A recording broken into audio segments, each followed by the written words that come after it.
Welcome to my channel Tiny Tales Time. Please subscribe, like and share. बहुत समय पहले की बात है। एक जंगल में दो बहनें रहती थीं, पिंकी बिल्ली और चिंकी बिल्ली। दोनों थोड़ी शरारती थीं, लेकिन अब पहले से बहुत समझदार भी हो गई थीं। एक दिन वे जंगल में घूमने गई तो देखा कि एक बंदर पेड़ पर बैठा जोर जोर से हंस रहा था। बंदर बोला, अरे देखो, फिर से दो बिल्लियां आ गई। पिछली बार की तरह ही उसने बिल्लियों को फिर बेवकूफ बनाने की सोची, लेकिन इस बार कहानी थोड़ी अलग थी।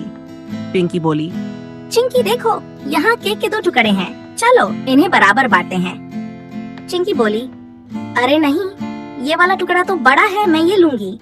बस फिर क्या था। दोनों बहनों ने जोर से बहस करनी शुरू कर दी ताकि बंदर सुन ले। जैसे ही बंदर ने सुना, वो खुशी से छत से पेड़ से कूद पड़ा और बीच में आ गया। बंदर बोला, मैं तो बहुत न्यायप्रिय हूँ, चलो मैं तुम्हारा फैसला करता हूँ। बंदर के मन में चल रही थी चाल और मुंह में आ रहा था पानी। उसने छत से केक को 2 टुकड़ों में बांट दिया, एक छोटा एक बड़ा। फिर वह बोला, अरे नहीं, ये तो बराबर नहीं है, मुझे थोड़ा छोटा टुकड़ा खाना पड़ेगा। और फिर क्या, वो कभी एक टुकड़ा खाता, कभी दूसरा, और धीरे धीरे पूरा केक खा गया।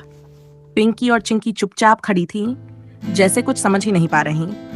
बंदर ने हंसते हुए कहा, अब दोनों टुकड़े बराबर हैं। जैसे ही बंदर ने आखिरी निवाला मुंह में डाला, उसका मुंह चिपक गया, उसके होंठ चिपक गए, गाल फूल गए और आवाज ही नहीं निकल पाई। वो बस मुस्कुराता रहा और चुपचाप वहां से भाग गया।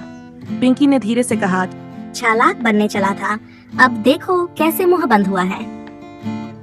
असल में उन्होंने उस केक में एक खास चिपचिपी जड़ी बूटी मिलाई थी, जो शहर से लाई गई थी, बिल्कुल स्वादिष्ट लेकिन मुंह चिपकाने वाली। बंदर जब घर पहुंचा, आईने में अपनी शक्ल देखी तो खुद को पहचान नहीं पाया। नाक पर केक, मुंह पर चिपका टुकड़ा और शर्म से लाल चेहरा।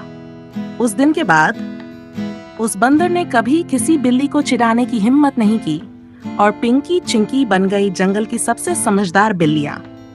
मोरल: दूसरों को बेवकूफ समझने वाले अक्सर खुद ही बेवकूफ बन जाते हैं। Thank you for watching. Subscribe for more videos.